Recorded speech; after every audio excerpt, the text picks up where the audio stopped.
ഛത്തീസ്ഗഡ് സംസ്ഥാനത്തെ ചാന്തുകുറി എന്നറിയപ്പെടുന്ന ദക്ഷിണ കോസല. അവിടുത്തെ കൗസല്യ മാതാ ക്ഷേത്രവും ശ്രീരാമക്ഷേത്രവും സന്ദർശിച്ച് ചമ്പ ഡിസ്ട്രിക്റ്റിലെ ജാംഗീർ എന്ന സ്ഥലത്തേക്ക് യാത്ര ചെയ്യുകയാണ് ഞാൻ. ശിവരി നാരായൺ മന്ദിർ സന്ദർശിക്കണം. ചാന്തുകുറി ഗ്രാമത്തിൽ നിന്നും ഏതാണ്ട് 177 കിലോമീറ്റർ മാറിയാണ് ക്ഷേത്രം സ്ഥിതി ചെയ്യുന്നത്. ഏതാണ്ട് 3.5 മണിക്കൂർ യാത്ര. അപ്പൊ പ്രാർത്ഥിച്ചോണ്ടിരുന്നപ്പോഴത്തേക്ക് ഒരു ഫൗള് പറഞ്ഞു. ഫൗള് നമ്മള് പ്രാർത്ഥിക്കുമ്പോ വളരെ ശ്രദ്ധിച്ചു വേണം പ്രാർത്ഥിക്കാൻ. ചില ആളുകൾ പ്രാർത്ഥിക്കുമ്പോഴത്തേക്ക് ഭഗവാനെ എന്റെ അസുഖം മാറ്റി തരണേ എന്ന് പറഞ്ഞാൽ ഇപ്പോൾ ഉള്ള അസുഖം മാറ്റിട്ട് വേറൊരു അസുഖം തരണേ എന്നുള്ളതാണ് എന്റെ മീനിങ്. എന്ന് പറയുന്നത് മാറ്റി തരണ്ട.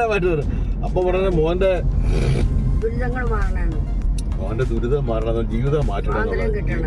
അല്ല, ദുരിതം തീർത്തു കൊടുക്കണം എന്നുള്ളത് ജീവിതം തീർത്തു കൊടുക്കണം എന്നുള്ളതായി അത് കേൾക്കുന്ന ഭഗവാൻ അറിയാം. ജീവിതം തീർത്തു കൊടുക്കണം. അങ്ങനല്ല, അത് കേൾക്കുന്ന ഭഗവാൻ മനസ്സിലായി. പിന്നെ ദുർഗ് രാജ്ഹര റോഡിൽ നിന്നും ഗ്രേറ്റ് ഈസ്റ്റേൺ റോഡ് വഴി ബിലാസ്പൂർ റോഡിലൂടെയാണ് യാത്ര.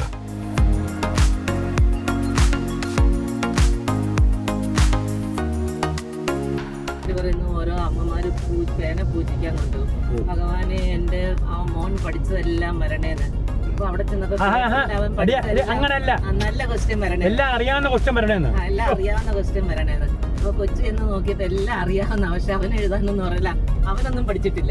അവനെല്ലാം അറിയാവുന്ന എന്ന് പറയണ കാണാം അമ്പലത്തിൽ പോയി പ്രാർത്ഥിക്കാൻ. എന്നാൽ എനിക്ക് അറിയാവുന്ന ആൻസർ വരണമെന്ന് പറഞ്ഞില്ല. എനിക്ക് അറിയാവുന്ന ആൻസർ വരണമെന്ന് പറഞ്ഞില്ല, അറിയാവുന്ന ക്വസ്റ്റ്യൻ വരണേ. അറിയാവുന്ന ക്വസ്റ്റ്യൻ വന്നു. പണ്ട് തൊട്ടേ അമ്മമാര് എല്ലാരും പ്രാർത്ഥിക്കുന്നതാണ് അസുഖം മാറ്റി തരണം എന്ന് പറഞ്ഞാൽ ഇപ്പോൾ ഉള്ള നിലവിലുള്ള അസുഖം മാറ്റി വേറെ അതാകുമ്പോ പിന്നെ കുഴപ്പമില്ല. ഞാൻ അമ്പലത്തിൽ പോകാൻ പ്രാർത്ഥിക്കാൻ മറന്നു പോകും. ഞാൻ തൊഴുതെച്ച് പോകും. കൺഫ്യൂഷൻ ആയിപ്പോ. ഭഗവാനെ കാത്തുരക്ഷിക്കണെന്ന് വേണ്ടിക്ക് പോകും. ഞാൻ പറയാൻ ഉദ്ദേശം ചില അമ്പലത്തിൽ പോകും. ഞാനേ ഭഗവാനെ എന്തെങ്കിലും പറയണോ? പക്ഷെ അവിടെ നമ്മുടെ വീട്ടിൽ പരമേ, ഞാൻ ഇത്ര വർഷമായിട്ട് അമ്പലത്തിൽ പോയിട്ട് ഒരൊറ്റ ഇവിടെ പറയാറുള്ളൂ, കാത്തു രക്ഷിക്കണേ. വേറെ ഒന്നും അല്ല. എന്റെ കൊച്ചിന് അത് വേണമെന്നോ എന്റെ ഭാര്യയ്ക്ക് ഇത് വേണമെന്നോ എനിക്ക് ഞാൻ ഒന്നും പറയാറില്ല. കാത്ത് ഒന്നുമില്ല, നമ്മളെ കാത്തു കൊള്ളണേ, കാത്തു രക്ഷിക്കണേ. ഇതെല്ലാം കേൾക്കുകയല്ലേ വീഡിയോയിലെ? ഈ വീഡിയോ ഇതേപോലെ തന്നെ ഇടുന്നത് കേട്ടോ.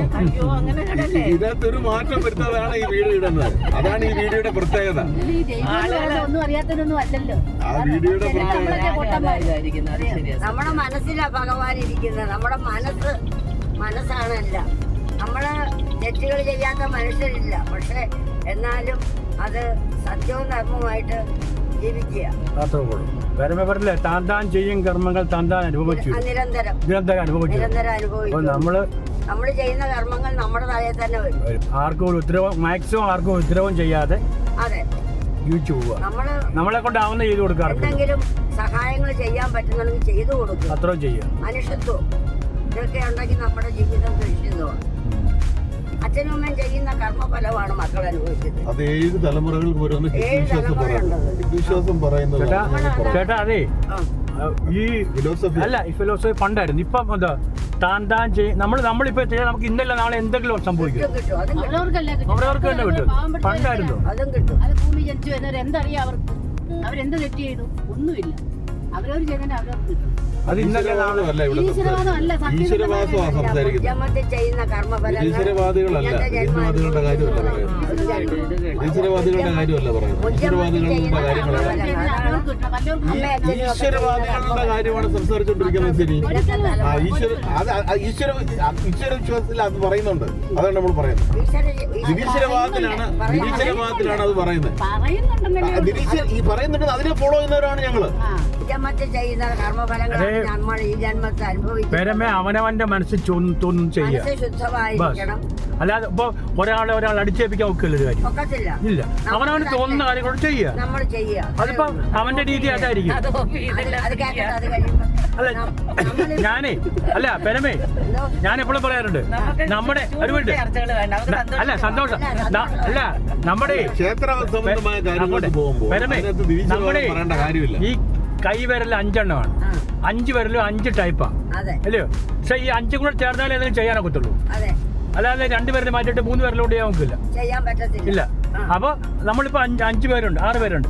നമ്മൾ ഒരുമിച്ച് ഓരോ ചിന്താഗതി പോവാ. അതെ, ബസ് അത് പഴയത് വിടും. അതിനകത്ത് ഉൾക്കൊള്ളേണ്ടത് ഉൾക്കൊള്ളുക, ബസ് ഉൾക്കൊള്ളേണ്ടത് കളയുക. കളയുക, അത്രേ ഉള്ളൂ. അത്രേ ഉള്ളൂ. ഓരോരുത്തർ ചിലവര് പറയും ഞാൻ ഇത്രയും വർഷം ഭഗവാനെ വിളിച്ചു എനിക്കൊന്നും ഭഗവാൻ തന്നിട്ടില്ല. ഒന്നും കിട്ടിയിട്ടില്ല. ചിലര് പറയുന്നുണ്ട്. ചിലര് പറയും ഞാൻ എന്തെങ്കിലുമൊക്കെ നല്ലത് കിട്ടും. പിന്നെ അത്രേ ഉള്ളൂ. അത് കിട്ടാത്ത എന്താണെന്നറിയാമോ? അത് മുഞ്ചമ്പത്തിന്റെ കർമ്മഫലം ആയിരിക്കാം. ഉജ്ജ്വലരുടെ കർമ്മഫലം മാത്രമല്ല ഈ ജന്മത്തിലും തിരിച്ചാണല്ലോ പറഞ്ഞുകൊണ്ടിരിക്കുന്നത്. ഞാനൊരു ഉദാഹരണം അല്ല ആയിരിക്കാം. അത് പേരമ്മയുടെ വിചാരമാണ്. ഉജ്ജന്മ കർമ്മമല്ല. പക്ഷെ എന്റെ വിചാരം അതായിരിക്കില്ല, വേറെ ആളുടെ വിചാരം അതായിരിക്കില്ല. ഓരോരുത്തർക്കും ഓരോ വിശ്വാസം മുജ്ജന്മം ഉണ്ട്. ഛത്തീസ്ഗഡ് സംസ്ഥാനത്തെ ജാംഗീർ എന്ന സ്ഥലത്ത് AD 9-ാം നൂറ്റാണ്ടിൽ മഹാനദിക്കരയിലാണ് ശിവരി നാരായൺ മന്ദിർ സ്ഥാപിച്ചത്. പുരാണങ്ങളിൽ പറയുന്ന ശബരിയുടെ വാസസ്ഥലം നിന്നിരുന്നത് ഇവിടെയാണെന്ന് പറയപ്പെടുന്നു.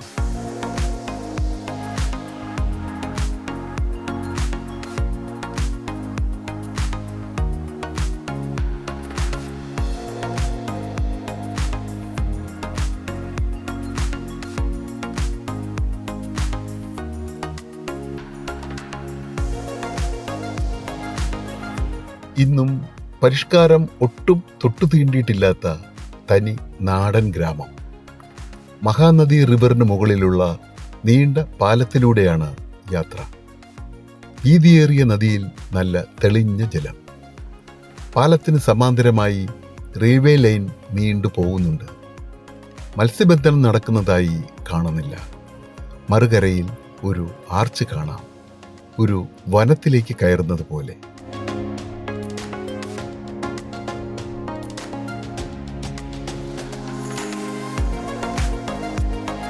ത്രേതായുഗത്തിൽ ഛത്തീസ്ഗഡ് ഘോര വനപ്രദേശമായിരുന്നു. രാമലക്ഷ്മണന്മാരുടെ വനവാസക്കാലത്ത് അവർ ഇവിടെ എത്തുകയും ശബരിയെ യാദൃശികമായി കാണുകയും ചെയ്തതായി പറയപ്പെടുന്നു. ശ്രീരാമചന്ദ്രന്മാരുടെ തേജസ് കണ്ട് ശബരി അവർക്ക് കാട്ടിലെ പഴങ്ങൾ പറിച്ചു നൽകുകയുണ്ടായി എന്നും ഏതാണ് വിഷമുള്ളത് മധുരമുള്ളത് എന്ന് തിരിച്ചറിയാനായി ഓരോ ഫലവും സ്വയം കടിച്ച് രുചിച്ചു നോക്കിയാണ് ശ്രീരാമചന്ദ്രന്മാർക്ക് നൽകിയതെന്നും ശബരിയുടെ ആത്മാർത്ഥതയിലും ഭക്തിയിലും സന്തോഷിച്ച് അവർ ശബരിയെ അനുഗ്രഹിച്ചുവെന്നും ഒരു കഥ പ്രചാരത്തിലുണ്ട്. സാദർ ബസാർ റോഡ് മനോഹരമായ ഒരു വില്ലിൻ്റെ ആകൃതിയിലുള്ള ആർച്ചും ഒരു നടരാജ വിഗ്രഹവും കാണാം. ഞാൻ കാർ പാർക്ക് ചെയ്ത് ക്ഷേത്രത്തിലെ പ്രധാന കവാടം ലക്ഷ്യമാക്കി നടക്കുകയാണ്. ചെറിയ വ്യാപാരശാലകൾ, തനി ഗ്രാമം, ഒരു നോർത്ത് ഇന്ത്യൻ ഗ്രാമപ്രദേശത്തിൻ്റെ എല്ലാ ചേരുവകളും ചേർന്ന പ്രദേശം. വലിയ തിരക്കില്ല. കവാടത്തിന് മുന്നിൽ അമ്മയും ഭാര്യയും സഹോദരിയുമൊക്കെ എന്നെ കാത്തു നിൽക്കുകയാണ്. ഇടുങ്ങിയ വഴി, ചെറിയ കടകൾ.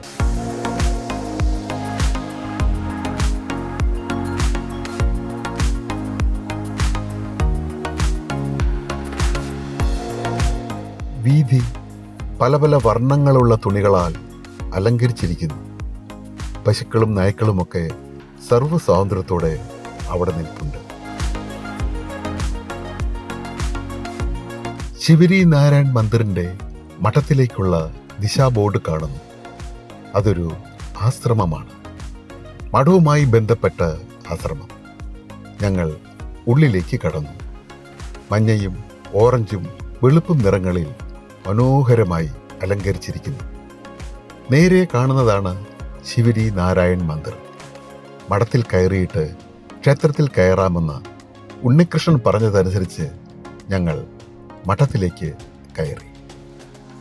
മനോഹരമായി അലങ്കരിച്ചിരിക്കുന്നു. പല പല വർണ്ണങ്ങളിൽ സുന്ദരമായി കാണപ്പെട്ടു. കുറച്ച് സ്ത്രീകൾ ഭജന പാടുന്നുണ്ട്. അവർ മഠത്തിലെ അന്തേവാസികളോ സ്വാമിനിമാരോ ഒക്കെ ആവാം.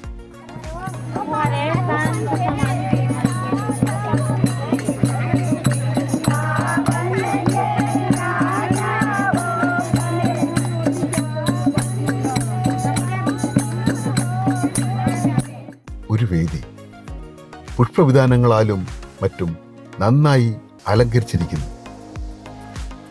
പ്രഭാഷണങ്ങൾ നടക്കുന്നത് ഇവിടെയാവാം. പുരാണങ്ങളിൽ പറയുന്ന ശിവരിയുടെ ആശ്രമം ഇവിടെയാണ് നിന്നിരുന്നത്. ശിവരി ഫലമൂലാദികളുമായി രാമലക്ഷ്മണന്മാരുടെ മുന്നിൽ വിനീതനായി ഇരിക്കുന്ന ശില്പം. അമ്മ നല്ല പ്രാർത്ഥനയിലാണ്.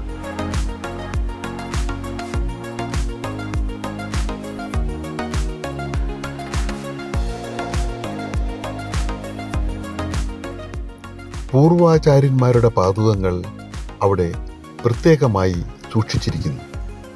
പലരും പ്രാർത്ഥിക്കുന്നുണ്ട്. മുൻ മഠാധിപന്മാരുടെയോ ഋഷിവര്യന്മാരുടെയോ ഒക്കെയാവാം.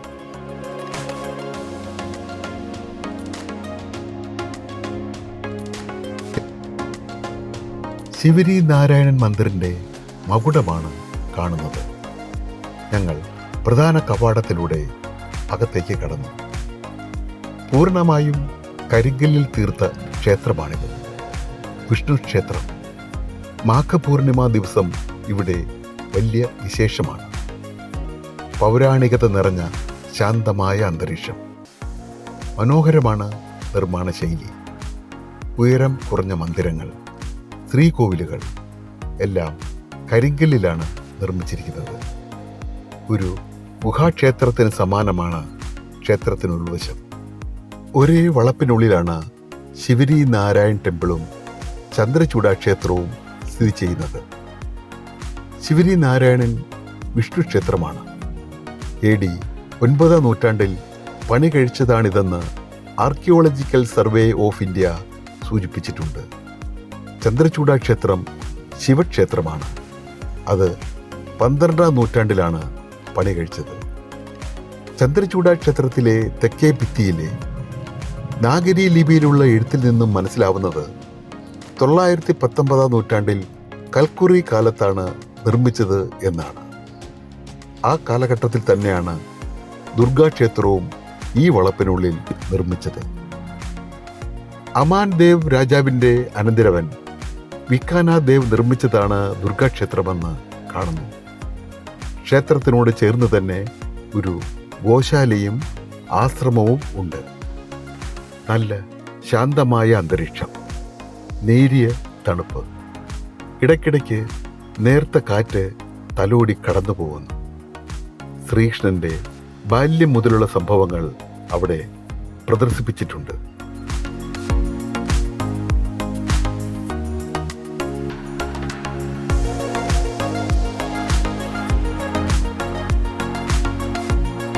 ക്ഷേത്ര ദർശനം ഭംഗിയായി നിർവഹിക്കാൻ കഴിഞ്ഞതിൻ്റെ ചാരിതാർത്ഥ്യത്തിൽ അമ്മ പ്രദക്ഷിണ വഴിയിലൂടെ നടക്കുകയാണ്.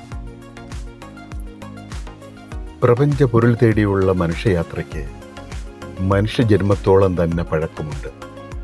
പലപ്പോഴും ചരിത്രവും ശാസ്ത്രവുമൊക്കെ ചോദ്യങ്ങളിൽ അവസാനിക്കുന്നിടങ്ങളിലാണ് ഭക്തിയും ഈശ്വരവിശ്വാസവും കടന്നു വരുന്നത്.